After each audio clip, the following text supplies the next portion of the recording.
Welcome to Sivareddy logics. ఈ వీడియోలో మనం ఏఎల్పి సంబంధించిన రీజనింగ్ సిలబస్ ఏ విధంగా ఉంటుంది, ప్రీవియస్గా రీజనింగ్లో మనకి సిబిటి 1 కానీ సిబిటి 2లో కానీ మనకి స్కోర్ అనేది ఏ విధంగా వెయిటేజ్ ఉంది, ఏ టాపిక్స్ నుంచి మనకి మార్క్స్ అనేవి ఏ విధంగా వచ్చాయనే దాని గురించి డిస్కస్ చేద్దాం. అలాగే త్వరలో జరగబోయేటువంటి ఏఎల్పి నోటిఫికేషన్ ఎగ్జామ్లో మనం ఏ విధంగా పర్ఫామ్ చేయాలి, ఇంకా బెటర్గా మనం ఏ విధంగా ప్రిపేర్ అవ్వాలి అనే దాని గురించి ఈ వీడియోలో డిస్కస్ చేద్దామండి. సో మనకి ఫస్ట్ ఒకసారి ఇక్కడ చూస్తే రీజనింగ్లో వెర్బల్ రీజనింగ్ నుంచి అండ్ నాన్ వెర్బల్ రీజనింగ్ నుంచి లాజికల్ రీజనింగ్ నుంచి ఈ 3 టాపిక్స్ నుంచి కూడా ప్రీవియస్గా రావడం జరిగినాయి. సో మనకి 25 క్వశ్చన్స్ అనేవి సిబిటి 1లో 25 క్వశ్చన్స్ అండ్ సిబిటి 2లో కూడా మనకి సిబిటి 1లో 25 మార్క్స్ వస్తాయి. నెక్స్ట్ సిబిటి 2లో కూడా 25 మార్క్స్ అనేవి రావడం జరుగుతుంది. మరి మీ స్కోర్ని పెంచుకోవడంలో మీకు ఏఎల్పి ఎగ్జామ్లో స్కోర్ని పెంచుకోవడానికి యూజ్ అయ్యేటువంటి ఒక సబ్జెక్ట్ ఏంటి అని అంటే మీకు రీజనింగ్ అండి. రీజనింగ్లో మీరు గన్ షాట్గా 25కి 25ని స్కోర్ చేయొచ్చు. కొంత ఎఫర్ట్ పెడితే మనము మోర్ స్కోర్ని గెయిన్ చేయొచ్చు.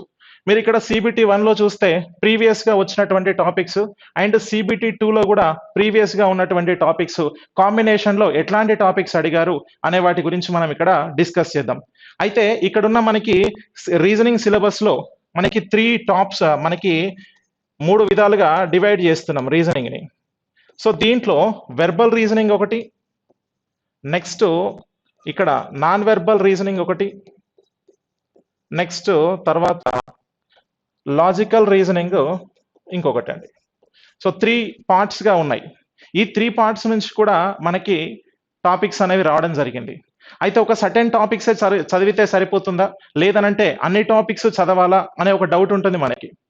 సో రీజనింగ్లో ఈ పర్టికులర్ టాపిక్స్ చదివితే సరిపోతుంది అని చెప్పి చాలా మంది అనుకుంటూ ఉంటారు. సో అలా కాదు, మనం అన్ని టాపిక్స్ని కూడా ఒక క్లియర్ కట్ అనాలిసిస్ చేయాల్సి ఉంటుందండి. సో మనం ఇక్కడ ఫస్ట్ వెర్బల్ రీజనింగ్ చూసినట్లయితే వెర్బల్ రీజనింగ్లో కొన్ని టాపిక్స్ ఉన్నాయి. ఇవన్నీ కూడా మనకి ఒక్కొక్క షిఫ్ట్లలో ఒక్కో విధంగా అడిగిండండి. సరే, ఇప్పుడు మనం డిస్కస్ చేయబోయే అన్ని టాపిక్స్ మరి ప్రతి షిఫ్ట్లో ఉంటున్నాయి అని అంటే ఈ టాపిక్స్ అన్ని ఏదో ఒక షిఫ్ట్లో అడుగుతున్నాడు. అంటే మీకు ఈ టాపిక్స్ అన్నిటిపైన ఒక క్లియర్ కట్ అనాలిసిస్ కనుక ఉంటే, వాటిపైన ఐడియా ఉంటే ఏ షిఫ్ట్ ఎలా వచ్చినా కూడా మీరు స్కోర్ని పెంచుకుంటారు. సో ఫస్ట్ మనం చూద్దాం. ఇక్కడ నేను చెప్పేటప్పుడు ఇక్కడ టాపిక్స్ కొన్ని డిస్కస్ చేస్తాను. ఇవన్నీ కూడా మీకు ఒక చైన్ ప్రాసెస్లో ఉంటాయి. అంటే ఒక టాపిక్ నుంచి ఇంకొక టాపిక్కి రిలేటెడ్గా ఉంటాయండి. సో మనం ఫస్ట్ చూస్తే వెర్బల్ రీజనింగ్లో నెంబర్ సిరీస్ అని అంటున్నాం. సో నెంబర్ సిరీస్ అంటే సంఖ్యా శ్రేణి అని అంటాం దాన్ని. నెంబర్ సిరీస్ టాపిక్లో మనకి నెంబర్స్ గురించి మనకు ఉంటుంది ఇక్కడ. సో 2, 4, 6, 8 డాష్ అని చెప్పేసి ఇలా మనకి ఇస్తాడు. ఏం చేస్తాం ఇక్కడ, నెక్స్ట్ 10 అని చెప్పేసి రాసుకుంటాం. అంటే నెంబర్ సిరీస్ క్వశ్చన్స్ ఈ విధంగా మనకు పడతాయి. అయితే ఈ నెంబర్ సిరీస్లో ఇంకొకటి రాంగ్ నెంబర్ సిరీస్ అని ఉంటుంది. దీంట్లో నుంచి కూడా క్వశ్చన్స్ అనేవి వస్తున్నాయండి. రాంగ్ నెంబర్ సిరీస్ అని అంటాం దీన్ని. అంటే నెంబర్ సిరీస్లో మనం డిస్కస్ చేసేటప్పుడు సో మనకి even numbers, odd numbers, prime numbers, squares, cubes వీటన్నిటి గురించి ఒక ఐడియా ఉండాలి. వీటి నుంచే మనకి ఇక్కడ నెంబర్ సిరీస్లో క్వశ్చన్స్ రావడం జరుగుతుంది. అంటే బై టేకింగ్ ద డిఫరెన్స్ కావచ్చు, ఒక నెంబర్కి ఇంకొక నెంబర్కి మధ్యలో ఉన్నటువంటి డిఫరెన్స్ ఆధారంగా అక్కడ ఉన్న సిరీస్ అనేది స్క్వేర్స్, క్యూబ్ రూపంలో ఉండొచ్చు. ఇలా మనకి మల్టిపుల్ లాజిక్స్ ఉంటాయి. అయితే ఇక్కడ మనకి ఈ నెంబర్ సిరీస్ టాపిక్ నేర్చుకుంటే ఇంకొక 3 టాపిక్స్ దగ్గర సేమ్ రిలేటెడ్గా క్వశ్చన్స్ మనకు వస్తాయండి. ఎట్లా అనంటే ఇక్కడ మీరు చూస్తాం, మనకు నెక్స్ట్ వస్తాయి. సో ఈ నెంబర్ సిరీస్ దగ్గర మనం నేర్చుకుంటే మిస్సింగ్ నెంబర్ అని ఇక్కడ ఇంకొకటి ఉంది. 4th కాలంలో మనకి 4th టాపిక్ ఇచ్చాము, మిస్సింగ్ నెంబర్ అని చెప్పి ఉంది. ఈ మిస్సింగ్ నెంబర్స్లో సేమ్ నెంబర్ సిరీస్ లాగానే క్వశ్చన్స్ అనేవి వస్తాయి. కాకపోతే డయాగ్రామ్ బేస్డ్ క్వశ్చన్స్ అండి. అంటే నెంబర్స్ అనేవి ఇలా మనకు ఒక సర్కిల్ ఇచ్చి దీనిలో ఇలా ఇస్తాడు. ఏమంటాడు, 2, 4, 6 క్వశ్చన్ మార్క్ అని ఈ విధంగా ఇస్తాడు. అంటే ఇది కూడా నెంబర్ సిరీస్కి రిలేటెడ్గానే ఉంటుంది. కాకపోతే ఇక్కడ ఏముంటుంది అని అంటే ఒక డయాగ్రామ్స్ని బేస్ చేసుకొని లేదా ట్రయాంగిల్స్ని బేస్ చేసుకొని మనకి క్వశ్చన్స్ అనేవి రావడం జరుగుతుంది. దాంట్లో ఉన్న లాజిక్ ఆధారంగా మనము ఆన్సర్ని ఫైండ్ అవుట్ చేస్తాం. సో ఇది ఇక్కడ నెంబర్ సిరీస్కి మిస్సింగ్ నెంబర్కి ఒక రిలేషన్ ఉంటుంది. ఇక్కడ మీరు లాజిక్స్ నేర్చుకుంటే అది ఇక్కడ కూడా వర్కౌట్ అవుతుంది. నెక్స్ట్ తర్వాత చూస్తే letter series. So letter series అని అంటే మనకి ఇంగ్లీష్ ఆల్ఫాబెట్స్ ని బేస్ చేసుకునేటి ఉండేటువంటిది. ఇక్కడ మనము అక్షరాల శ్రేణి అని అంటాం దీన్ని. సో లెటర్ సిరీస్ లో ఆల్ఫాబెట్స్ ఇంగ్లీష్ లో ఉన్నటువంటి A to Z ఆల్ఫాబెట్స్ ఆధారంగా మనం చేస్తామండి. ఇక్కడ లెటర్ సిరీస్ లో లెటర్స్ కూడా ఆల్ఫాబెట్స్ రూపంలోనే వస్తాయి. అయితే వీటిని చేసేటప్పుడు ప్లేస్ వాల్యూస్ తీసుకుంటాం. వీటి యొక్క ఆపోజిట్ పేర్స్ అని అంటాం. Place values and opposite pairs అని అంటాం. అంటే ఇక్కడ జనరల్ గా లెటర్స్ ని రాసుకునేటప్పుడు మనం 26 ఆల్ఫాబెట్స్ ని ఒకే దాంట్లో రాయకుండా 13 ఆల్ఫాబెట్స్ గా డివైడ్ చేస్తాం. ఏ నుంచి ఎం వరకు, ఎన్ నుంచి జెడ్ వరకు ఇలా డివైడ్ చేసి, మీ అందరికీ తెలిసి ఈ విషయం. సో మళ్ళీ నేను ఒక ఓవర్ వ్యూ ఇస్తున్నా మీకు దీనిపైన. ఇలా రాసుకొని వాటికి ప్లేస్ వాల్యూస్ అలాగే ఆపోజిట్ పేర్స్, ఇలా ఆపోజిట్ పేర్స్ ని కూడా మనం రాసుకుంటాం. సో నెక్స్ట్ లెటర్ సిరీస్ లో రిపీటెడ్ లెటర్ సిరీస్ అని ఒకటి ఉంటుంది. Next general letter series and letter and number combination లో కూడా ఉంటుందండి. లెటర్ అండ్ నెంబర్ కాంబినేషన్ లో అంటే ప్లేస్ వాల్యూస్ ఆధారంగా వస్తుంది. ఇది మనకు ప్రీవియస్ గా వచ్చినటువంటి ఈ టాపిక్ లో నుంచి కూడా క్వశ్చన్ అనేది వచ్చింది. అంటే ఒక్కొక్క షిఫ్ట్ లో ఒక్కొక్క టాపిక్ నుంచి మాక్సిమం అయితే ఇక్కడ మీరు చూస్తే ఇక్కడున్న నెంబర్ సిరీస్ లెటర్ సిరీస్ నుంచి ప్రతి షిఫ్ట్ లో క్వశ్చన్ వస్తుంది. తర్వాత నెక్స్ట్ ఉండేటువంటిది కోడింగ్ డీకోడింగ్ అండి. ఈ కోడింగ్ డీకోడింగ్ అనే టాపిక్ లెటర్ సిరీస్ కి రిలేటెడ్ గా ఉండేటువంటిది. లెటర్ సిరీస్ లో మనం ఏవైతే లాజిక్స్ నేర్చుకున్నామో సేమ్ యాజ్ ఇట్ ఈస్ గా కోడింగ్ డీకోడింగ్ లో కూడా అవే లాజిక్స్ ని అప్లై చేస్తాం. ఇక్కడ మనకి కోడింగ్ డీకోడింగ్ లో లెటర్ టు లెటర్ కోడింగ్ ఉంటుంది. లెటర్ నుంచి లెటర్ కి కోడ్ చేస్తాం. నెక్స్ట్ లెటర్ నుంచి నెంబర్ కి కోడింగ్ ఉంటుంది. లెటర్ నుంచి నెంబర్ కి కోడింగ్, తర్వాత మిక్స్డ్ కోడింగ్ అని ఉంటుందండి. మిక్స్డ్ కోడింగ్, ఈ మిక్స్డ్ కోడింగ్ నుంచి క్వశ్చన్లు వస్తున్నాయి. లెటర్ నుంచి లెటర్ కి, లెటర్ నుంచి నెంబర్ కి మిక్స్డ్ కోడింగ్, ఈ 3 సబ్ టాపిక్స్ నుంచి కూడా మనకి క్వశ్చన్స్ అనేవి ప్రీవియస్ గా రావడం జరిగింది. సో ఇక్కడ మిక్స్డ్ కోడింగ్ స్పై లాంగ్వేజ్ మీ అందరికి తెలుసు అది. సో ఆ మిక్స్డ్ కోడింగ్ నుంచి కూడా క్వశ్చన్స్ అనేవి పడుతున్నాయి. తర్వాత నెక్స్ట్ ఇక్కడ మనం మిస్సింగ్ నెంబర్స్ ని ఆల్రెడీ చూసినాం. తర్వాత అనాలజీ అనే టాపిక్ అండి. అనాలజీ అనంటే పోలిక పరీక్ష అని అంటాం దీన్ని. పోలిక పరీక్ష జనరల్ గా మనం కంపారిజన్ చేస్తాం. ఒక వస్తువుని ఇంకొక వస్తువుతో కావచ్చు, లేదా ఒక వ్యక్తిని ఇంకొక వ్యక్తితో కంపేర్ చేస్తాం కదా. ఎగ్జాక్ట్ గా ఇక్కడ కూడా కంపారిజన్ అంటాం, కంపారిజన్ టెస్ట్ అని కూడా అంటాం దీన్ని. సో అనాలజీలో మనకి 3 టైప్స్ ఉంటాయండి. Letter analogy, next number analogy, తర్వాత మనకు ఉండేటువంటిది వర్డ్ అనాలజీ అని ఉంటుంది. అంటే అక్షరాల పోలిక పరీక్ష, సంఖ్యా పోలిక పరీక్ష, పదాల పోలిక పరీక్ష అని అంటాం దాన్ని. సో అనాలజీలో ఉండేటువంటి ఈ 3 టాపిక్స్ నుంచి కూడా మనకి ప్రీవియస్ గా క్వశ్చన్స్ అనేవి రావడం జరిగింది. అంటే ఒక్కొక్క షిఫ్ట్ లో లెటర్ అనాలజీ నుంచి క్వశ్చన్ వస్తుంది, ఒక షిఫ్ట్ లో నెంబర్ అనాలజీ నుంచి, ఒక షిఫ్ట్ లో వర్డ్ అనాలజీ గురించి వస్తుంది. సో లెటర్ ఆల్రెడీ ఇక్కడ లెటర్ సిరీస్ దగ్గర మనం లెటర్స్ గురించి మాట్లాడుకున్నాం. ఎగ్జాక్ట్ గా అవే లెటర్స్ మళ్ళీ ఇక్కడ మనకు రిపీట్ అవుతాయి, సేమ్ అవే లాజిక్స్ రిపీట్ అవుతాయి. నెక్స్ట్ నెంబర్ సిరీస్ అని అంటారు. ఇక్కడ నెంబర్ అనాలజీ, నెంబర్ సిరీస్ దగ్గర నేర్చుకున్నటువంటి లాజిక్స్ ఇక్కడ నెంబర్ అనాలజీ దగ్గర మళ్ళీ యూజ్ అవుతాయి. అంటే ఒక దగ్గర నేర్చుకుంటే మీరు ఇక్కడ 2 టాపిక్స్ మెయిన్ గా అండి, ఈ 2 టాపిక్స్ ని కనుక మీకు ఫుల్ క్లారిటీ ఉంటే, వీటిపైన ఒక ఫుల్ అనాలిసిస్ కనుక మీరు చేసి ఉంటే, తర్వాత ఇక్కడ ఉన్న 4 టాపిక్స్ కూడా మీకు ఈజీ అయిపోతాయి. అంటే మనము జనరల్ గా చదవకుండా ఏదో చదివినామా అంటే చదివినామా అని కాకుండా ఒక పద్ధతిగా ఒక అనాలిసిస్ తో చదవాలి. సో ఒకదానికొకటి రిలేటెడ్ గా మనం చదివితే సిలబస్ అనేది తొందరగా కంప్లీట్ అవుతుంది. మనం ఎట్లాంటి క్వశ్చన్ వచ్చినా కూడా చేయగలుగుతాం అన్నట్టు. సో ఇక్కడ మనకి వర్డ్ అనాలజీ అంటే ఇది ఒక్కటి కాస్త కొత్తగా ఉంటుందండి. ఏంటనంటే మనకి జనరల్ స్టడీస్ కి సంబంధించి కానీ స్టాటిక్ జీకే అని అంటాం, వాటికి సంబంధించి ఇక్కడ ఈ వర్డ్ అనాలజీలో క్వశ్చన్స్ అనేవి వస్తాయి. అంటే రాష్ట్రాలు రాజధానులు కావచ్చు, సో మనకి దేశాలు రాజధానులు, దేశాలు కరెన్సీలు, మనకి స్టేట్స్ లో ఉన్నటువంటి ముఖ్యమైన పట్టణాలు, లేదంటే నదుల గురించి కానీ అధ్యయన శాస్త్రాల గురించి కానీ, ఇలా మనకి జంతువుల గురించి, ఫ్రూట్స్ గురించి, సో అన్నిటి గురించి కూడా దీంట్లో మెన్షన్ చేస్తాడు. అనాలజీలో ఉంటది ఇది. తర్వాత నెక్స్ట్ ఆడ్ వన్ అవుట్ అంటున్నాం, దీన్ని భిన్న పరీక్ష అని, భిన్న పరీక్ష ఆడ్ వన్ అవుట్ అని చెప్తాం. సో భిన్న పరీక్షలో కూడా 3 టాపిక్స్ ఉంటాయి, సబ్ టాపిక్స్. సేమ్ పోలిక పరీక్షలో ఏవైతే టాపిక్స్ సబ్ టాపిక్స్ చూసామో ఇక్కడ కూడా అవే ఉంటాయండి. అంటే ఇక్కడ కూడా లెటర్ కి సంబంధించి, ఇక్కడ కూడా నంబర్ కి సంబంధించి, అలాగే ఇక్కడ కూడా వర్డ్ కి సంబంధించిన ఆడ్ వన్ అవుట్స్ ఉంటాయి. ఈ 3 ఉంటాయి.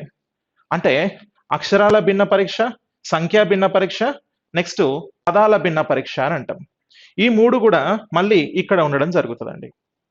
Okay, right. అయితే ఇక్కడ ఉన్న లెటర్స్ ఏంటికి దేనికి సంబంధించినవంటే ఆల్రెడీ లెటర్ సిరీస్ దగ్గర లాజిక్స్ ఉన్నాయి కదా, అవే వస్తాయి ఇక్కడ కూడా. నెంబర్స్ అని అంటే ఇక్కడ నేర్చుకున్న నెంబర్సే, అంటే squares, cubes, even numbers, odd numbers, prime numbers, ఇవన్నీ వస్తాయి. తర్వాత వర్డ్. సో వర్డ్ అంటే ఇక్కడ మనం నేర్చుకుంటున్నాం కదా ఏంటి, పోలిక పరీక్ష దగ్గర పదాల గురించి ఏదైతే నేర్చుకున్నామో అక్కడ ఇక్కడ కూడా అవే పదాలు రిపీట్ అవుతాయి మాక్సిమం. అంటే కరెన్సీలు ఇస్తాడు, ఒక 4 కరెన్సీలు ఇచ్చి, అంటే దాంట్లో 4 ఆప్షన్స్ లో కరెన్సీ కానిది ఏంటి లేదనంటే భిన్నమైనది ఏంటి అని అంటాడు. మనం చూడాలి 3 కరెన్సీలు అవుతున్నాయి, ఒకటి భిన్నంగా ఉంటుందని, లేదా 3 పదాలు ఒక సెట్ ఆఫ్ కేటగిరీలో ఉన్నాయి, ఒకటి డిఫరెంట్ గా ఉంది అని చెప్పేసి మనం చెప్పగలగాలి. సో అది ఇక్కడ లెటర్స్ మనకి వర్డ్ కి సంబంధించినటువంటి ఆడ్ వన్ అవుట్. సో ఇవి ఈ 6 కూడా ఒకదానితో ఒకటి రిలేటెడ్ గా ఉన్నటువంటి టాపిక్స్ అండి. సో నెక్స్ట్ తర్వాత చూద్దాం. ఇక తర్వాత రీజనింగ్ లో ఉండేటువంటి జనరల్ అంశాలండి. మనము మ్యాథ్స్ నాన్ మ్యాథ్స్ అని కాకుండా ఇప్పటి వరకు తీసుకున్న వాటిలలో మీకు నెంబర్స్ వచ్చినాయి, లెటర్స్ వచ్చినాయి. సో ఇలా మీరు చాలా వాటికి మ్యాథ్స్ అని చెప్పి ఒక పేరు పెట్టుకుంటాం. కానీ రీజనింగ్ లో మన రియల్ లైఫ్ కి రిలేటెడ్ గా ఉండేటువంటి టాపిక్స్ కూడా ఉంటాయి. సో ఆ టాపిక్స్ ఏంటి అని అంటే ఇక్కడ మనం నెక్స్ట్ డిస్కస్ చేయబోయేటువంటివి ఏంటి అని అంటే ఫస్ట్ డైరెక్షన్స్ అండి. దీన్నే దిశలు అని అంటాం. దిశలు, దిక్కులకు సంబంధించి మనకి ఈస్ట్, వెస్ట్, నార్త్, సౌత్ అని చెప్పి 4 దిక్కులు ఉంటాయి కదా. సో ఇక్కడ సౌత్. ఇలా ఈ 4 దిక్కులకు సంబంధించి మనకి దిశలకు సంబంధించినటువంటి టాపికే డైరెక్షన్స్ అని అంటాం. రియల్ లైఫ్ లో మనము ఒక ప్లేస్ నుంచి ఇంకొక ప్లేస్ కి వెళ్ళాలన్నప్పుడు మనం ఒక రూట్ లో వెళ్తాం, లేదా గూగుల్ మ్యాప్ మీరు ఆన్ చేసుకున్నట్లయితే మీకు రూట్ చూపిస్తుంది. అయితే ఆ రూట్ మ్యాప్ ఎలా అయితే ఉందో మనకు కూడా ఇక్కడ ఒక క్వశ్చన్ ఇచ్చి ఒక ప్లేస్ కి వెళ్ళాలి అని అన్నప్పుడు ఏ విధంగా వెళ్తావు అని చెప్పి ఫస్ట్ డైరెక్షన్స్ ఇస్తాడు. మరి ఆ స్టార్టింగ్ ప్లేస్ నుంచి ఎండింగ్ ప్లేస్ కి షార్టెస్ట్ డిస్టెన్స్ అని అడుగుతాడు. మనం రియల్ లైఫ్ లో ఒక ప్లేస్ కి మన ఫ్రెండ్ కనుక ఉన్నప్పుడు, మనం ఒక ప్లేస్ లో ఉన్నాం, ఫ్రెండ్ ఒక ప్లేస్ లో ఉన్నాడు, ఇక్కడికి రాను అని చెప్పేసి చెప్పినప్పుడు షార్ట్ కట్ లో రమ్మని చెప్పేసి మనం చెప్తాం. రియల్ లైఫ్ లో మనం యూజ్ చేసేటువంటి అంశం ఇది. ఆ షార్ట్ కట్ లో రమ్మన్నప్పుడు ఒరిజినల్ డిస్టెన్స్ కంటే షార్ట్ కట్ డిస్టెన్స్ తక్కువ ఉంటుందా ఉండదా? ఎస్, ఎగ్జాక్ట్ గా ఇక్కడ కూడా షార్టెస్ట్ డిస్టెన్స్ ని ఫైండ్ అవుట్ చేయమని చెప్పేసి చెప్తాడు అన్నట్టు. షార్టెస్ట్ డిస్టెన్స్ అంటే తక్కువ దూరాన్ని ఫైండ్ అవుట్ చేయమంటాడు, అతి తక్కువ దూరం. నెక్స్ట్ ఇక్కడ కోణాల ఆధారంగా క్వశ్చన్స్ చూస్తాం. కోణాల ఆధారంగా అంటే బేస్డ్ ఆన్ యాంగిల్స్ అని అంటాం. బేస్డ్ ఆన్ యాంగిల్స్ ఉంటుంది. నెక్స్ట్ షాడోని బేస్ చేసుకొని ఉంటుంది, షాడోస్. Okay, right, shadows. మనకి ప్రీవియస్ గా తీసుకుంటే డైరెక్షన్స్ లో నార్మల్ గా shortest distance and shadows base పైన క్వశ్చన్ అనేది వచ్చిందండి. షాడోస్ బేస్ పైన క్వశ్చన్ అడిగిండు, షార్టెస్ట్ డిస్టెన్స్ పైన క్వశ్చన్ అడిగిండు. నెక్స్ట్ దిశలు అని అంటాడు. అంటే స్టార్టింగ్ ప్లేస్ నుంచి చూసినప్పుడు ఎండింగ్ ప్లేస్ అనేది ఏ డైరెక్షన్ లో కనిపిస్తుంది అని అంటాడు. సో అంటే దిశలను ఆధారంగా చేసుకొని కూడా మోడల్ ఉంటది. సో దీని నుంచి కూడా క్వశ్చన్ అడిగిండు. అంటే ఒక్కో షిఫ్ట్ లో ఒక్కొక్క లాగా అడుగుతున్నాడు. ఇప్పుడు మీకు వీటన్నిటిపైన క్లారిటీ ఉంటే మన షిఫ్ట్ లో ఎట్లా వచ్చినా మనం ఈజీగా ఆన్సర్ చేయగలుగుతాం. కాబట్టి ఆ ఐడియా అనేది మనకు ఉండాలండి. Okay, right. So next blood relation, రక్త సంబంధాలు అని అంటాం. బ్లడ్ రిలేషన్స్ అని అంటే రక్త సంబంధాలు. ఈ రక్త సంబంధాలలో మనకు తెలుసు డైలీ మనం ఒక్కొక్కరిని ఒక్కొక్క పేరుతో పిలుస్తూ ఉంటాం. పిన్ని, బాబాయ్, అమ్మ, నాన్న, అక్క, తమ్ముడు, చెల్లి అని ఇలా. మరి వీళ్ళందరూ కూడా మన రక్త సంబంధికులేనా? మరి లేకపోతే మన దగ్గర బంధువులు ఎవరు, దూర బంధువులు ఎవరు? ఇలా మనకు రియల్ లైఫ్ లో తీసుకునేటువంటి రిలేషన్స్ అన్ని కూడా ఇక్కడ వర్కౌట్ అవుతాయా కావా అనేది మనం బ్లడ్ రిలేషన్, రక్త సంబంధాల దగ్గర నేర్చుకుంటామండి. అయితే ఇక్కడ జనరేషన్ ట్రీ అని ఉంటుంది. ఆ జనరేషన్ ట్రీ కనుక క్లారిటీ ఉంటే మనం ఇక్కడ ఈజీగా ఆన్సర్ చేయొచ్చు. అయితే మనకి సిబిటి 1 లో మాత్రం జనరల్ క్వశ్చన్స్, చాలా సింపుల్ క్వశ్చన్స్ అడుగుతున్నారు. కానీ సిబిటి 2కి వచ్చేసరికి కొంత లెవెల్ పెంచుతున్నాడండి. ఇక్కడ మనకు సిబిటి 1లో డైరెక్ట్ రిలేషన్స్ అడుగుతున్నారండి. డైరెక్ట్ రిలేషన్స్ అంటే మనకి ఒక డాటా ఇచ్చి దాని నుంచి రిలేషన్ అడుగుతున్నాడు. కానీ సిబిటి 2లో కోడెడ్ బ్లడ్ రిలేషన్స్ అడుగుతున్నాడు. కోడెడ్ బ్లడ్ రిలేషన్స్ అని అంటాం. ఈ కోడెడ్ బ్లడ్ రిలేషన్స్ ని CBT 2లో అడుగుతున్నాడు కాబట్టి వీటిపైన ఫోకస్ చేయాలి. మీరు ఫస్ట్ CBT 1 ప్రిపేర్ అయ్యేటప్పుడే అన్నిటినీ ఒక ఆర్డర్లో ప్రిపేర్ అవుతే మళ్ళీ CBT 2కి స్పెషల్గా ప్రిపేర్ అవ్వాల్సిన అవసరం ఉండదు. ఇక్కడ బ్లడ్ రిలేషన్ అని తీసుకున్నప్పుడు general questions and coded blood relation questions ఇవి వరుసగా మనం నేర్చుకుంటే సరిపోతుంది. సో నెక్స్ట్ తర్వాత ర్యాంకింగ్ టెస్ట్ అడుగుతున్నాడు. ర్యాంకింగ్ టెస్ట్ మనం ర్యాంకింగ్ టెస్ట్ అని అంటాం. అంటే కొంతమంది వ్యక్తులు ఒక వరుసలో కూర్చున్నప్పుడు మనం జనరల్గా స్కూల్లో ఉన్నప్పుడు చూస్తుంటాం. అందరూ పీఈటీ సార్ మనల్ని గేమ్స్ పీరియడ్ అప్పుడు వరుసగా నిల్చోబెడతాడు. ఆ వరుసగా నిల్చోబెట్టినప్పుడు మనల్ని ఇటువైపు నుంచి కౌంట్ చేయమని చెప్తాడు. 1 2 3 4 అని మనం పిలుస్తుంటాం. ఇంకొక వైపు నుంచి కౌంట్ చేయమని అంటాడు. ఇలా మనకి ర్యాంకింగ్ టెస్ట్ అక్కడ మనము ర్యాంక్ ని ఫైండ్ అవుట్ చేస్తాం. లేదా స్కూల్లో ఎగ్జామ్ జరిగింది అనుకోండి, టాప్ 10 మెంబర్స్ అని అంటారు. మరి బాటమ్ నుంచి కూడా టాప్ 10 ఉంటుంది కదా. సో అట్లా అంటే ఒక వైపు నుంచి ఒక ర్యాంక్, ఇంకొక వైపు నుంచి ఇంకొక ర్యాంక్ వస్తుంది. సో ఇది ర్యాంకింగ్ టెస్ట్. ఇలా ర్యాంకింగ్ టెస్ట్ కి సంబంధించి మనం క్వశ్చన్స్ అనేవి చూస్తాం. ఇది కూడా మనకు రావడం జరుగుతుందండి. ఇంకా తర్వాత క్లాక్స్, గడియారాలు. మనం రియల్ లైఫ్ లో గడియారాలు ఖచ్చితంగా గడియారం చూస్తాం.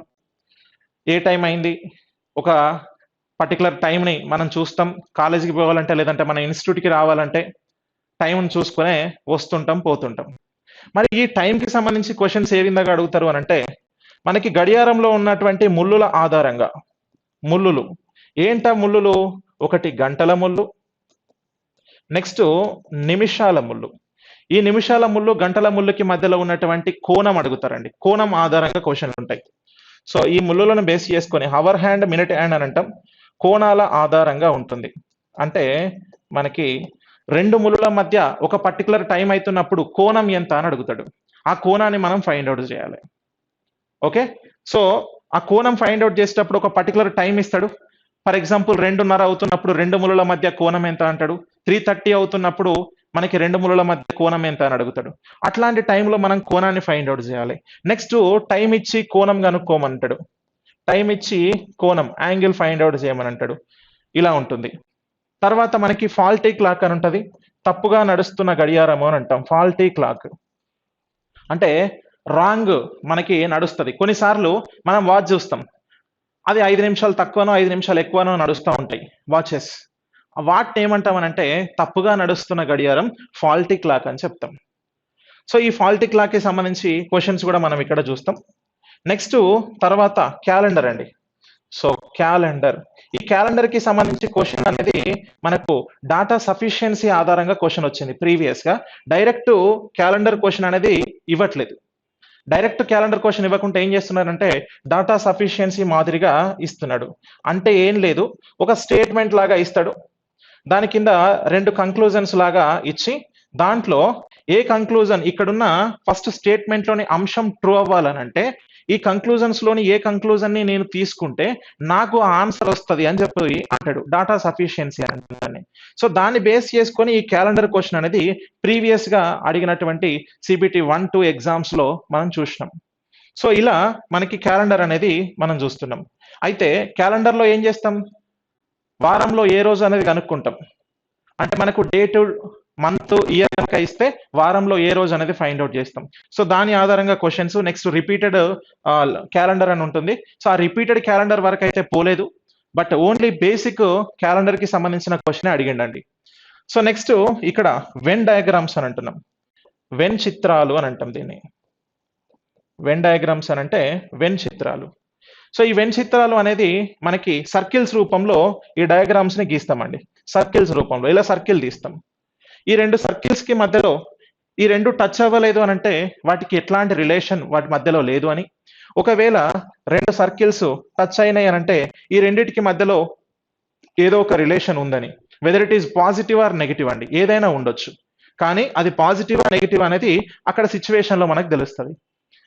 ఇక్కడ వెన్ డయాగ్రామ్స్ లో మనకి 2 టైప్స్ ఉంటాయి. ఆ 2 టైప్స్ లో కూడా క్వశ్చన్ అనేది అడిగిండు. ఏంటి అని అంటే ఒకటి మనకు జనరల్ గా చూస్తే వర్డ్స్ ఇస్తాడు. వర్డ్స్ ఇచ్చి డయాగ్రామ్ ని ఏ డయాగ్రాము ఆ వర్డ్స్ కి సంబంధించి రిలేషన్ ఎగ్జిక్యూట్ చేస్తుంది అని అంటాడు. సో ఆ వర్డ్స్ ఇచ్చి మనకి ఒక 3 పదాలు లేదా ఒక 4 పదాలు ఇస్తాడు. ఆప్షన్స్‌లో డయాగ్రామ్స్ ఇస్తాడు. లేదా క్వెషనే డయాగ్రామ్ ఇచ్చి ఆప్షన్స్‌లో కొన్ని పదాలు ఇస్తాడు. ఆ పదాలలో ఏ పదాలు అక్కడున్న డయాగ్రామ్‌కి సూటబుల్ అవుతాయి, అక్కడున్న డయాగ్రామ్‌ని ఆ రిలేషన్ ఎగ్జిక్యూట్ చేసే విధంగా ఉంటుంది అని చెప్పేసి అడుగుతాడు. సో అది మనకు వెన్ డయాగ్రామ్స్‌లో చూసేటువంటి ఒక మోడల్. నెక్స్ట్ ఏం చేస్తాడు అనంటే కంప్లీట్‌గా డయాగ్రామ్ అనేది మనకి రేఖాగణిత చిత్రాల ఆధారంగా ఇస్తాడు. ఇగో ఇలా తీసుకుంటే మనకి ఇగో ఇట్లా ఇస్తాడండి. ఓకేనా? సో ట్రయాంగిల్‌ని యూజ్ చేస్తాడు, సర్కిల్ యూజ్ చేస్తాడు, రెక్టాంగిల్ యూజ్ చేస్తాడు, స్క్వేర్‌ని కూడా యూజ్ చేయడానికి అవకాశం ఉంటది. ఇలా యూజ్ చేసి దీంట్లో ఒక డాటా ఇస్తాడు. ఆ డాటా ఇచ్చి దానికి సంబంధించిన క్వెషన్స్‌ని మనకు కింద ఒక క్వెషన్ అడుగుతారు. ఇలా మనకు వెన్ డయాగ్రామ్ నుంచి ఈ మోడల్ ఈ బేస్ చేసుకొని కూడా ఒక క్వెషన్ అనేది రావడం జరిగింది. సో ఇక్కడ వెన్ డయాగ్రామ్ తర్వాత సిలాజిజం అని అంటున్నాం. సిలాజిజం అనేది వెన్ డయాగ్రామ్ తర్వాత తీసుకోవడానికి రీజన్ ఏంటి అని అంటే సిలాజిజం ని ఒక్కొక్కరు ఒక్కొక్కలాగా చేస్తారు. మనము వెన్ డయాగ్రామ్ మెథడ్ లో చేస్తాం కాబట్టి నేను ఇక్కడ తీసుకున్నా. మనకి ఇక్కడ మనకి సర్కిల్స్ చూసాం కదా, ఈ రెండింటికి మధ్యలో రిలేషన్ ఉందా లేదా అనేది ఇక్కడ మనకు తెలుస్తుంది. అంటే రెండు సర్కిల్స్ టచ్ అవ్వకపోతే దేర్ ఇస్ నో రిలేషన్ అని, రెండు టచ్ అయినాయి కాబట్టి రిలేషన్ ఉంది అని, ఆ రెండు టచ్ అయినప్పుడు కూడా సమ్ రిలేషన్ ఉంటది, కొంత రిలేషన్ ఉండదు అని చెప్పేసి మనం తీసుకుంటాం. ఎగ్జాక్ట్ గా అదే విధంగా మనకి ఇక్కడ ఈ సిలాజిజం అనే టాపిక్ ని చూస్తాం. సిలాజిజం లో ఏముంటాయనంటే స్టేట్మెంట్స్, కంక్లూజన్స్ అని అంటాం. ప్రకటనలు, తీర్మానాలు అని చెప్పేసి ఉంటాయండి. ఒక 2 స్టేట్మెంట్స్ ఇస్తాడు, దానికి తోడు ఒక 2 కంక్లూజన్స్ ఇస్తాడు. ఆ ఇచ్చిన స్టేట్మెంట్స్ ఆధారంగా మనకి కంక్లూజన్స్ లో ఏ కంక్లూజన్ ట్రూ అవుతుంది, ఏ కంక్లూజన్ ఫాల్స్ అవుతుంది అనేది చూసుకోవాలి. అలా చూసుకొని మనము ఈ సిలాజిజం లోని క్వశ్చన్ కి ఆన్సర్ చేస్తాం. డెఫినెట్ గా అడుగుతున్నటువంటి ప్రతి షిఫ్ట్ లో ఉన్నటువంటి సిబిటి 1 లో క్వశ్చన్ ఏంటి అంటే సిలాజిజం అనేది ఖచ్చితంగా అడుగుతున్నాడండి. అయితే సిలాజిజం చేసేటప్పుడే మోస్ట్ ఆఫ్ ద ఆస్పిరెంట్స్ కి కాస్త మనము ఇబ్బంది పడతా ఉంటాం. కాకపోతే మీరు కొంత ఎఫర్ట్ పెడితే ఈ టాపిక్స్, ఈ జనరల్ అండి, ఇవన్నీ కూడా ఇక్కడ మనం తీసుకున్న ఈ టాపిక్స్ అన్ని కూడా చాలా జనరల్ టాపిక్స్. ఓకే, మనం కొంత ఎఫర్ట్ పెడితే ఎక్కువ స్కోర్ ని తెచ్చుకోవచ్చు. ఇవన్నీ కూడా ఈజీగా మనకు అర్థమయ్యేటువంటివి, మనం గ్రాస్ప్ చేసేటువంటివి. నెక్స్ట్ తర్వాత చూద్దాం. ఇక నెక్స్ట్ ఏంటి అని అంటే సీటింగ్ అరేంజ్మెంట్ అండి. సీటింగ్ అరేంజ్మెంట్ మనం కొంతమంది వ్యక్తులని ఒక పద్ధతి ప్రకారం కూర్చోబెట్టాలి. జనరల్ గా మూవీకి వెళ్ళినాం అనుకోండి, మూవీకి వెళ్ళినప్పుడు ఒక 10 మంది ఫ్రెండ్స్ వెళ్తే ఎలా కూర్చుంటారు? మన పక్కన ఇటు లెఫ్ట్ కి రైట్ కి మనం కూర్చోబెడతాం. లేదు నువ్వు ఇక్కడ కూర్చో, నువ్వు ఇక్కడ కూర్చో అని చెప్పేసి చెప్తాం. సేమ్ ఎగ్జాక్ట్ గా ఇలానే మనం ఒక థియేటర్ లో సినిమా చూసినప్పుడు ఎట్లా కూర్చుంటాం అంటే ఒక స్ట్రైట్ లైన్ లో కూర్చుంటాం. లేదు క్రికెట్ మ్యాచ్ చూస్తున్నప్పుడు ఎట్లా కూర్చుంటాం అంటే ఒక స్ట్రైట్ లైన్ లో కూర్చుంటాం. అలా అందరూ కూడా కూర్చునే విధానాన్ని మనము స్ట్రైట్ లైన్, దీన్ని లీనియర్ అరేంజ్మెంట్ అని అంటాం, లేదా సరళ రేఖలో కూర్చోవడం అని అంటాం. లీనియర్ అరేంజ్మెంట్ లేదా సరళ రేఖలో కూర్చోవడం. ఒక స్ట్రైట్ లైన్ లో కొంతమంది కూర్చున్నారు. If they are facing north అని అంటాడు, ఒకవేళ వాళ్ళు నార్త్ వైపు చూస్తున్నారు, లేదా వాళ్ళు సౌత్ వైపు చూస్తున్నారు అని అంటే ఇక నార్త్ వైపు చూస్తుంటే ఇట్లా ఉంటారు, సౌత్ వైపు చూస్తుంటే ఎట్లా ఉంటారు అని అంటే అందరు కింది వైపు ఇలా చూస్తుంటారు. ఇలా మనకి క్వశ్చన్ లో ఇస్తాడు. దాన్ని బట్టి సీటింగ్ అరేంజ్మెంట్ కి సంబంధించి క్వశ్చన్ చేస్తాం. అయితే ఈ సీటింగ్ అరేంజ్మెంట్ అనేది సిబిటి 2లో అడిగాడండి. సిబిటి 2లో అడిగిండు. సో ఈసారి అంటే మనకి ప్రీవియస్ గా జరిగింది 2018లో సిబిటి 1 జరిగింది, తర్వాత 2019లో సిబిటి 2 జరిగింది. మరి అప్పుడు జరిగిన దానికి ఇప్పుడు జరిగిన దానికి కొంత డిఫరెన్స్ ఉంటది కదా, అప్పటికి ఇప్పటికి. సో మనకి ఆల్మోస్ట్ ఒక 5 ఇయర్స్ అయిపోయింది.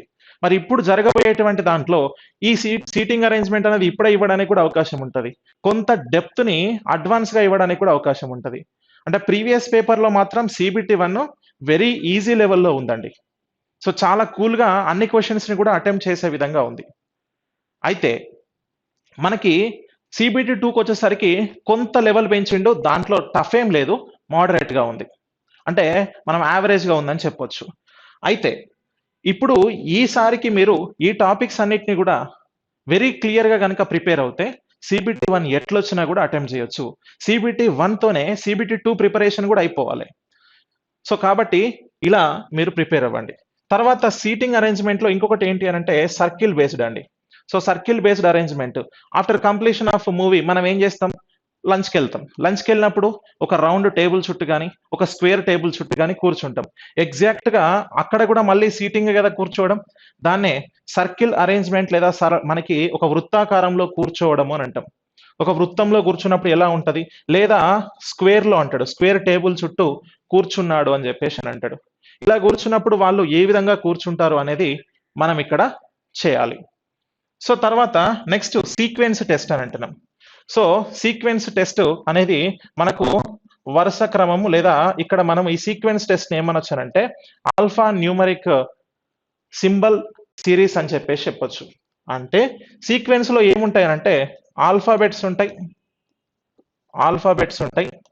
నంబర్స్ ఉంటాయి, సింబల్స్ ఉంటాయి అండి. ఇవన్నీ కూడా ఒక వరుస క్రమంలో వస్తాయి. అంటే for example A $1, next B $2 ఇలా వచ్చింది అనుకోండి. ఇక్కడ లెటర్ ఉంది, సింబల్ ఉంది, డిజిట్ ఉంది, నెంబర్ ఉంది, ఇలా మనకి వస్తుంటాయి. ఇలా ఒక సిరీస్ అనేది ఒక సీక్వెన్స్ రూపంలో ఉన్నప్పుడు డాలర్కి అంటే మనకి సింబల్ కి ముందు, సింబల్ కి తర్వాత నెంబర్ ఉన్నటువంటివి ఎన్ని ఉన్నాయి, లేదా సింబల్ కి ముందు ఆల్ఫాబెట్ ఉండి సింబల్ కి తర్వాత ఆల్ఫాబెట్ ఉన్నటువంటి సింబల్స్ ఎన్ని ఉన్నాయి, ఇలా మనకు అడుగుతారు అన్నట్టు. అది సీక్వెన్స్ టెస్ట్ లో మనం చూస్తాం. Okay right. So next mathematical operation test అని అంటున్నాం. మ్యాథమెటికల్ ఆపరేషన్స్ అని అంటే కంప్లీట్ గా మనకి ఇక్కడ మ్యాథమెటికల్ ఆపరేషన్స్ 4 ఉంటాయి. ఇక్కడ ప్లస్, మైనస్, ఇంటూ, డివిజన్, ఈ 4 ఆధారంగా చేసేటువంటిదే మ్యాథమెటికల్ ఆపరేషన్స్ అని అంటాం. దీన్ని మనం బాడ్మాస్ రూల్ ప్రకారం చేస్తాం. మీరు సింప్లిఫికేషన్స్ దగ్గర అర్థమెటిక్ లో కూడా చూస్తారండి. ఓకేనా రైట్. సో ఇవి మనకి 4 టాపిక్స్. అంటే అడిషన్ చేయడం, సబ్ట్రాక్ట్ చేయడం, మల్టిప్లై చేయడం, డివిజన్ చేయడం. వీటిలో ఏం చేస్తారు అని అంటే ఇంటర్చేంజ్ చేస్తాడు. జనరల్ గా సింప్లిఫికేషన్ లో ఉన్నది ఉన్నట్టుగా చేయాలి, మనం సాల్వ్ చేయాలి. కానీ మ్యాథమెటికల్ ఆపరేషన్స్ లో మనకేం చేస్తాడు అని అంటే సింబల్స్ ని ఇంటర్చేంజ్ చేయడము, ఏదైనా నెంబర్స్ ని ఇంటర్చేంజ్ చేయమని చెప్పడము చేస్తాడు. అలా చేసినప్పుడు మనం ఆన్సర్ చేయడం, ఇక్కడ దీనిపైన కూడా ఫోకస్ పెట్టాలి, దీని నుంచి కూడా క్వశ్చన్ అనేది వస్తుంది. సో ఇక్కడ మీరు చూస్తే ఇది కంప్లీట్ గా వెర్బల్ రీజనింగ్ అండి. ఈ వెర్బల్ రీజనింగ్ లో మీకు CBT 1 లో కానీ CBT 2 లో కానీ వెయిటేజ్ ఎక్కువ ఉంది. సో మెయిన్ గా దీనిపైన ఈ 15 అంశాల పైన మీరు ఫోకస్ చేయాలి. తర్వాత నెక్స్ట్ నాన్ వెర్బల్ రీజనింగ్, చాలా చాలా ఈజీగా ఉండేటువంటిది. నాన్ వెర్బల్ రీజనింగ్ కంప్లీట్ గా డయాగ్రామ్ బేస్డ్ తో ఉండేటువంటి టాపిక్స్ మీ అందరికీ తెలుసు, డయాగ్రామ్స్. Okay right. మరి డయాగ్రామ్ బేస్డ్ టాపిక్స్ ఏంటి అని అంటే మీకు సిరీస్ అంటే ఇది కూడా శ్రేణి అని అంటాం. శ్రేణి అంటే కంప్లీట్ డయాగ్రామ్స్ అనేవి ఒక వరుస క్రమంలో వస్తుంటాయి. నెక్స్ట్ వచ్చే డయాగ్రామ్ ఏంటి అని అంటాడు. సో ఆ నెక్స్ట్ వచ్చే డయాగ్రామ్ ని ఐడెంటిఫై చేస్తూ ఇక్కడ సిరీస్ దగ్గర మీరు చూస్తే ఇక్కడ నేను ఒక 8 టాపిక్స్ తీసుకున్నా. ఈ 8 టాపిక్స్ కూడా మాక్సిమం ప్రతి ఎగ్జామ్ లో CBT 1 లో వచ్చింది, CBT 2 లో కూడా వచ్చినాయండి. ఈ 8లో మాక్సిమం ఒక 6 మనకి CBT 1 CBT 2 ని కవర్ చేసినాయి. సో ఇక్కడ సిరీస్ శ్రేణి అంటాం. తర్వాత అనాలజీ, సార్ అక్కడ అనాలజీ ఉంది, ఇక్కడ అనాలజీ ఉంది, అక్కడ ఆడ్ వన్ అవుట్ ఉంది, ఇక్కడ ఆడ్ వన్ అవుట్ ఉంది, మరి అవి సేమ్ అని అంటే అక్కడ ఆడ్ వన్ అవుట్, ఇక్కడ ఆడ్ వన్ అవుట్, దీన్ని చేసే విధానం మనకి దాంట్లో లాజిక్ ఒకటే, గానీ ఇక్కడ ఉండేటువంటివి ఏంటి అని అంటే డయాగ్రామ్స్ అండి. దీన్ని కూడా పోలిక పరీక్ష అని అంటాం. ఇక్కడ కూడా పోలిక పరీక్ష అంటాం. కాకపోతే దేని మధ్యలో కంపారిజన్ ఉంటది అని అంటే 2 డయాగ్రామ్స్ కి మధ్యలో ఉన్నటువంటి కంపారిజన్, నెక్స్ట్ ఏ 2 డయాగ్రామ్స్ కి మధ్యలో సేమ్ రిలేషన్, సేమ్ లాజిక్ ఉంటది అని చెప్పేసి మనల్ని అడుగుతారు. సో కాబట్టి ఇది అనాలజీకి సంబంధించినటువంటి టాపిక్. తర్వాత ఇక్కడ మనకి ఆడ్ వన్ అవుట్ అంటున్నాం. దీన్ని భిన్న పరీక్ష అంటాం ఇక్కడ కూడా. సో భిన్న పరీక్ష, దీంట్లో నుంచి కూడా మీకు కొన్ని CBT 1 షిఫ్ట్లలో ఈ ఆడ్ వన్ అవుట్ నుంచి 2 నుంచి 3 క్వశ్చన్లు వచ్చినాయండి. కొన్ని CBT 1 షిఫ్ట్లలో, రేర్ కేస్ అది, కానీ కొన్ని షిఫ్ట్లలో మాత్రం మీకు ఆడ్ వన్ అవుట్ నుంచి మినిమం 2 క్వశ్చన్లు వస్తున్నాయి. సో నెక్స్ట్ ఇది ఏంటి అంటే 4 డయాగ్రామ్స్ ఉంటాయి. ఆ 4 డయాగ్రామ్స్ లో ఒకటి భిన్నంగా ఉంటది, ఆ భిన్నమైన దాన్ని సెలెక్ట్ చేసుకోవాలి మనం. So different one which is odd one అంటాడు. ఆ ఆడ్ వన్ ని మనం సెలెక్ట్ చేసుకుంటాం. తర్వాత ఎంబెడెడ్ ఫిగర్స్ అండి, దీన్నే దాగి ఉన్న చిత్రాన్ని కనుగొనుట అంటాం. దాగి ఉన్న చిత్రం కనుగొనుట. సో ఎంబెడెడ్ ఫిగర్ అంటామండి. ఎంబెడెడ్ ఫిగర్ అని అంటే ఒక డయాగ్రామ్ అనేది కింద మనకి ఒక 4 ఆప్షన్స్లో డయాగ్రామ్స్ 4 ఆప్షన్ డయాగ్రామ్స్ ఉంటాయి. ఒక మెయిన్ డయాగ్రామ్ ఉంటుంది. ఫర్ ఎగ్జాంపుల్ ఇలా ఎం అనే ఒక షేప్ ఇస్తాడు. ఈ షేప్ అనేది కింద ఇచ్చినటువంటి 4 ఆప్షన్ డయాగ్రామ్స్ లో దేంట్లో దాగి ఉంది అని అంటాడు. మనం బేసిక్గా మనకి న్యూస్ పేపర్ సండే మ్యాగజైన్స్ వస్తుంటాయి. ఆ సండే మ్యాగజైన్స్ లో లాస్ట్ లో మనకి దాగి ఉన్న చిత్రం, ఇక్కడ క్యాప్ బొమ్మ ఉంది, ఫైండ్ అవుట్ చేయండి ఎక్కడ ఉందో, లేదా ఏనుగు బొమ్మ ఉంది ఎక్కడ ఉంది ఫైండ్ అవుట్ చేయండి అని మనల్ని అడుగుతుంటారు. సేమ్ ఎగ్జాక్ట్ గా దానికి సంబంధించింది ఇక్కడ ఎంబెడెడ్ ఫిగర్ దాగి ఉన్న చిత్రాన్ని కనుగొనట అని అంటాం. Okay right. తర్వాత పేపర్ ఫోల్డింగ్ అండి. సో దీన్ని ఏమంటామనంటే కాగితాన్ని మడచుట అని అంటాం. కాగితాన్ని మడచుట. ఏం చేస్తాం, ఒక ఎంటీ షీట్ ఉంటుంది. ఒక ఎంటీ షీట్ పైన మనకి అంటే ఒక పేపర్ ఉంటుంది. ఆ పేపర్లో ఒక డయాగ్రామ్.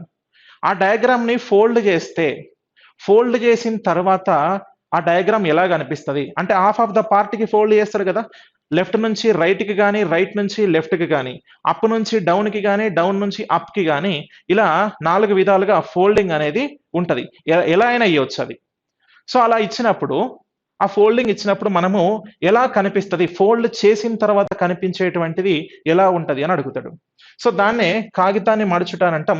ఇది కూడా క్వశ్చన్ అనేది రావడం జరుగుతుంది. నెక్స్ట్ కౌంటింగ్ ఫిగర్స్ అండి. సో పటాల సంఖ్య లెక్కింపు అని అంటాం దీన్ని. పటాల సంఖ్య లెక్కింపు. ఇది కూడా gun shot question in CBT 1, CBT 2. CBT 1 లో వస్తుంది, సిబిటి 2 లో కూడా వస్తుంది. పటాల సంఖ్య లెక్కింపు అండి. అంటే ఏం చేస్తాము, మనకి ఒక డయాగ్రామ్ ఇచ్చి దీంట్లో ట్రయాంగిల్స్ ఎన్ని ఉన్నాయి, ఓకేనా, త్రిభుజాల సంఖ్య ఎంత, నెక్స్ట్ చతురస్రాల సంఖ్య ఎంత అని అంటాడు. ఎన్ని చతురస్రాలు ఉన్నాయి అని అంటాడు.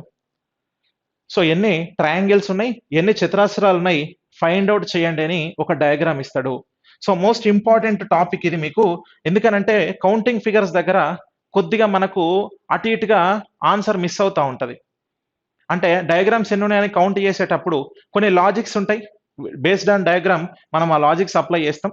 సో వాటిని అప్లై చేసుకొని ఎన్ని ట్రయాంగిల్స్ అయితే ట్రయాంగిల్స్, లేదనంటే మనకి చతురస్రాలు అయితే చతురస్రాలు, స్క్వేర్స్ ని మనం ఐడెంటిఫై చేస్తాం. సో తర్వాత మనకి మిర్రర్ ఇమేజ్ ఉందండి. మిర్రర్ ఇమేజ్ అని అంటే దీన్ని అద్దపు ప్రతిబింబము అని అంటాం. అద్దపు ప్రతిబింబము. ఈ అద్దపు ప్రతిబింబం అని అంటే మనం అద్దంలో చూసుకున్నప్పుడు మన ఫేస్ ఎట్లా కనిపిస్తుంది, జనరల్ గా మన ఫేస్ మనకి కనిపిస్తుంది. కానీ దాంట్లో కొన్ని చేంజెస్ ఉంటాయి. మన లెఫ్ట్ అనేది రైట్ లాగా, రైట్ అనేది లెఫ్ట్ లాగా కనిపిస్తుంటది కదా. సో ఎగ్జాక్ట్ గా అదే రూల్ ని బేస్ చేసుకొని ఇక్కడ అద్దపు ప్రతిబింబం అని ఉంటుంది. ఈ అద్దపు ప్రతిబింబంలో 2 విషయాలు ఏంటనంటే, లెటర్స్ కి సంబంధించి ఇంగ్లీష్ ఆల్ఫాబెట్స్ ఉంటాయి కదా, ఆ ఇంగ్లీష్ ఆల్ఫాబెట్స్ యొక్క మిర్రర్ ఇమేజెస్ ని ఫైండ్ అవుట్ చేయాలి. నెక్స్ట్ మనకి డిజిట్స్ 0 to 9 వరకు డిజిట్స్ యొక్క మిర్రర్ ఇమేజ్ ని ఫైండ్ అవుట్ చేస్తాం. అలాగే దీంట్లో డయాగ్రామ్స్ కూడా ఉంటాయండి. డయాగ్రామ్స్ కి సంబంధించి కూడా మనకి వాటి యొక్క మిర్రర్ ఇమేజ్ ని ఐడెంటిఫై చేయాలి. మిర్రర్ ఇమేజ్ కూడా మాక్సిమం సిబిటి 1 లో అన్ని షిఫ్ట్లలో రావడానికి అవకాశం ఉంది. ప్రీవియస్ పేపర్లలో చూసినట్లయితే మాక్సిమం ఇక్కడ ఈ మిర్రర్ ఇమేజ్ అనేది కనిపిస్తుంది మనకి. నెక్స్ట్ వాటర్ ఇమేజ్ అండి. ఒకవేళ మిర్రర్ ఇమేజ్ ఇస్తే వాటర్ ఇమేజ్ ఇవ్వడు, వాటర్ ఇమేజ్ ఇస్తే మిర్రర్ ఇమేజ్ ఇవ్వడానికి అవకాశం లేదు. అయితే కొన్ని రేర్ కేసులో మిర్రర్ ఇమేజ్, వాటర్ ఇమేజ్ మీ లక్ బాగుంటే 2 కూడా ఇవ్వడానికి అవకాశం ఉన్నది. ఒక షిఫ్ట్ లో ఇచ్చిండు ప్రీవియస్ గా. సో కాబట్టి వాటర్ ఇమేజ్ అంటే ఏంటి, దీన్ని మనము నీటి ప్రతిబింబము అని అంటాం. నీటి ప్రతిబింబం. నీరులో చూసుకున్నప్పుడు, ఒక స్టిల్ వాటర్ నిశ్చల నీటిలో చూసుకున్నప్పుడు మన ఫేస్ కానీ లేదన్నా ఒక వస్తువు కానీ ఎలా కనిపిస్తుంది, అప్ అనేది డౌన్ లాగా, డౌన్ అనేది అప్ లాగా కనిపిస్తుంది.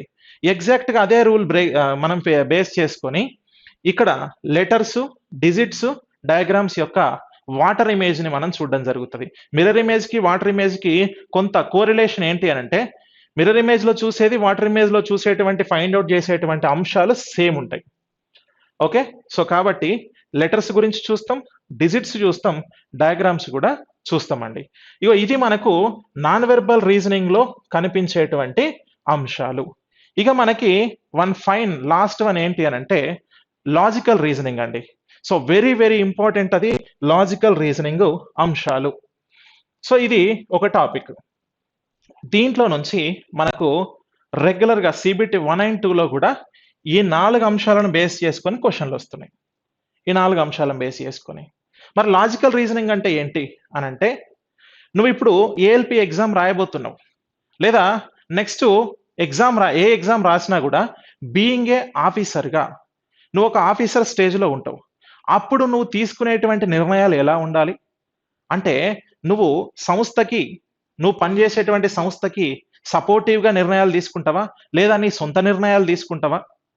ఇప్పుడు మీరు ఒకవేళ లోకో పైలట్ అయ్యారు, అయిన తర్వాత ట్రైన్ మీ కంట్రోల్లో తీసుకున్నారు, మీ సొంతంగా బిహేవ్ చేస్తే మీరు ఇష్టం వచ్చినట్టుగా వెళ్తారు. అదే సిగ్నల్స్ని పాటించాలి, మీకు వచ్చేటువంటి ఆ రూల్స్ని పాటించాలి, వాటి ఆధారంగానే మీరు అక్కడ వర్క్ అనేది చేస్తుంటారు. అంటే మీ పై ఆఫీసర్ ఆదేశాలను నువ్వు ఎలా అయితే ఫాలో అవుతావో దాని విధంగా నువ్వు ఎలా అయితే బిహేవ్ చేయాలనో ఆ బిహేవియర్ ఎలా ఉండాలి అని చెప్పేదే ఇక్కడ లాజికల్ రీజనింగ్ లో ఉండేటువంటి అంశాలండి. ప్రతిదీ కూడా ఇక్కడ మనకి రేపొద్దున మీరు ఆఫీసర్ అయిన తర్వాత ఇవి యూజ్ అవుతాయి. ఇక్కడ మీరు ఒకసారి చూస్తే స్టేట్మెంట్స్, కంక్లూజన్స్ అని అంటున్నాం. వీటిని ఏమంటామనంటే ప్రకటనలు, తీర్మానాలు అని అంటాం. తీర్మానాలు అంటాం. సో నెక్స్ట్ స్టేట్మెంట్స్, అజంప్షన్స్, వీటిని ప్రకటనలు, ఊహలు అని చెప్పేసి అని అంటాం. సో ఇవన్నీ కూడా రిలేటెడ్గా ఉంటాయి. నేను ఇవన్నిటిని ఒకేసారి ఎక్స్ప్లెయిన్ చేస్తాను మీకు. నెక్స్ట్ స్టేట్మెంట్స్, ఆర్గ్యుమెంట్స్ అని అంటాం. ప్రకటనలు, వాదనలు అని అంటాం. నెక్స్ట్ లాస్ట్కి ప్రకటనలు తీసుకోవాల్సిన చర్యలు అని అంటాం.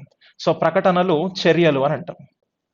సో రైట్, ఇప్పుడు ఇక్కడ ఉన్నటువంటి 4 కూడా ఒక స్టేట్మెంట్ ఇస్తారు, మీకు 2 తీర్మానాలు ఉంటాయి. మనం ఇంతకుముందు సిలాజిజం దగ్గర స్టేట్మెంట్స్, కంక్లూజన్స్ అనుకున్నాం. ఇది ఒకటి కాదు, ఇది డిఫరెంట్ వన్ అండి. నెక్స్ట్ ఇక్కడ కూడా ఒక స్టేట్మెంట్ ఇస్తారు, 2 ఊహలు, స్టేట్మెంట్కి 2 వాదనలు, స్టేట్మెంట్కి 2 చర్యలు ఉంటాయి. ఇక్కడ మీరు ఒక్కసారి ఈ విషయాలు గమనించండి. తీర్మానాలు, ఊహలు, వాదనలు, చర్యలు. మీ పై ఆఫీసర్ నీకు ఒక నోటీస్ పంపించినప్పుడు లేదా సెట్లో నీకు విషయం చెప్తారు, నెక్స్ట్ స్టేషన్లో మీరు ఆగాలి, లేదంటే నెక్స్ట్ స్టేషన్లో ఎమర్జెన్సీ ఉంది, మీరు ముందు స్టేషన్ దగ్గరే వెయిట్ చేయండి అని మీకు చెప్పిండు అనుకోండి. మీరు ఏం చేస్తారు? ఈయన గట్లనే చెప్తారులే, మనం వెళ్ళిపోదామని వెళ్తారా? కొంతమంది జీవితాలు, ఆ ట్రైన్లో ఉన్న వాళ్ళందరి జీవితాలు మీ చేతుల్లో ఉంటాయి. అప్పుడు మీరు ఎట్లా నిర్ణయం తీసుకోవాలి అంటే, మీరు ఏ విధంగా అజంప్షన్ చేస్తారు? అప్పుడు అరే నిజంగానే ఏదో జరుగుతుందేమో అని చెప్పేసి మీరు ఫస్ట్ ఏం చేయాలి?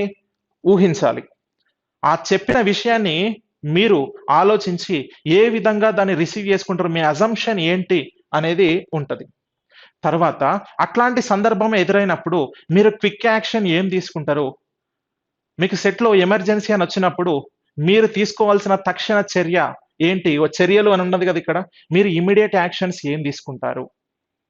బీయింగ్ ఏ ఆఫీసర్గా నువ్వు ఎలా యాక్షన్ అనేది తీసుకోవాలి?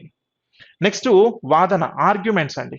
ఏదైనా ఒక వర్క్ చేద్దాం అనుకున్నప్పుడు మనకి వాదన అనేది ఉంటుంది, ఆర్గ్యుమెంట్ ఉంటుంది. చేద్దామని ఒకరంటారు, చేయొద్దని ఒకరంటారు. ఇప్పుడు ఫర్ ఎగ్జాంపుల్ నువ్వు ఉన్నావు అంటే, లోకో పైలట్ ఉంటాడు, అసిస్టెంట్ లోకో పైలట్, ఇద్దరు ఉంటారు కదా. ఈ ఇద్దరికి మధ్యలో వాదన జరుగుతుంది. ఏమని? సెట్లో చెప్పిరు ఆపుదామంటే ఆపొద్దని ఒక వ్యక్తి అన్నాడు అనుకోండి. పాజిటివ్, నెగిటివ్ 2 అంశాలు ఉంటాయి. దేనికి ఇంపార్టెన్స్ ఇస్తారు అని అంటే, ఆల్వేస్ పాజిటివ్ అంశానికే మనం ఇంపార్టెన్స్ ఇవ్వాలి. పాజిటివ్ గానే మన థాట్ ప్రాసెస్ ఉండాలి, పాజిటివ్ గానే నువ్వు థింక్ చేయాలి. ఓకేనా? రైట్. సో ఇవి వాదనలు. లాస్ట్కి మనం ఏం చేస్తాం? కంక్లూజన్కి వస్తాం కదా, ఒక తీర్మానం చేస్తాం. సో తీర్మానిస్తాం ఏమని? ఇలా చేయాలి అని, ఇలా ఉండాలి అని తీర్మానిస్తాం. ఎస్, ఇగో ఇది మనకు ఆఫీసర్ అయిన తర్వాత మనం ఉండే విధానం, మనం బిహేవ్ చేసే విధానం ఎలా ఉండాలి అనేది డిసైడ్ చేస్తుంది. దానికంటే ముందే మీకు సిబిటి 1 అండ్ సిబిటి 2లో కూడా మీరు ఎలా థింక్ చేస్తారని కొన్ని అంశాలను మీకు ఇచ్చి దాంట్లో మీరు ఆన్సర్ చేయండి అని చెప్తారు. అయితే జనరల్ ఎగ్జామ్స్లో ఈ టాపిక్స్ అడుగుతున్నారు. అయితే మనకు ఏఎల్పిలో కాంబినేషన్ అడిగిండండి. అంటే స్టేట్మెంట్ ఇవ్వకుండా ఒక వాదన ఇస్తాడు, ఒక ఆర్గ్యుమెంట్ ఇస్తున్నాడు, ఆర్గ్యుమెంటే స్టేట్మెంట్ రూపంలో ఇస్తున్నాడు, అలాగే దానికి అజంప్షన్ చేయమంటున్నాడు. ఒక అజంప్షన్ ఇస్తున్నాడు, దానికి ఆర్గ్యుమెంట్ చేయమంటున్నాడు. అంటే స్టేట్మెంట్ రూపంలో అజంప్షన్ ఇచ్చి ఆర్గ్యూ చేయమంటాడు, స్టేట్మెంట్ రూపంలో ఆర్గ్యుమెంట్ ఇచ్చి కంక్లూజన్ చేయమంటున్నాడు. ఇలాంటి అంశాలు కూడా కాస్త డెప్త్‌గా ఇవ్వడం జరుగుతుంది. అట్లాంటి విషయాలన్నీ కూడా మనం రెగ్యులర్ క్లాసెస్‌లో కూడా డిస్కస్ చేస్తాం. సో, ఇది మనకి లాజికల్ రీజనింగ్‌కి సంబంధించినటువంటి అంశం అండి. సో, ఇక్కడ మీరు ఈ 3 టాపిక్స్‌ని verbal reasoning, non verbal and logical రీజనింగ్‌లో ఉన్న టాపిక్స్ అన్నిటిని కూడా ఒక ఆర్డర్‌లో గనక ప్రిపేర్ అవుతే డెఫినిట్‌గా మీ స్కోర్‌ని పెంచుకోవచ్చు. ఇక్కడ మీకు ఇబ్బంది పడే అంశాలనేవి ఏవీ లేవు. ప్రతీదీ కూడా మీరు దాంట్లో బైఫర్గేటెడ్‌గా చదువుకుంటే సరిపోతది. సో, ఈ విధంగా మీరు ఈ టాపిక్స్ అన్నిటిపైన దృష్టి పెట్టండి. డెఫినిట్‌గా మీరు ఎక్కువ స్కోర్‌ని మీ సీబీటీ 1 అండ్ సీబీటీ 2లో మీరు చేస్తారు. సో, ఇది మనకు ఏఎల్‌పీకి సంబంధించినటువంటి సిలబస్ అనాలిసిస్. థాంక్ యూ అండి.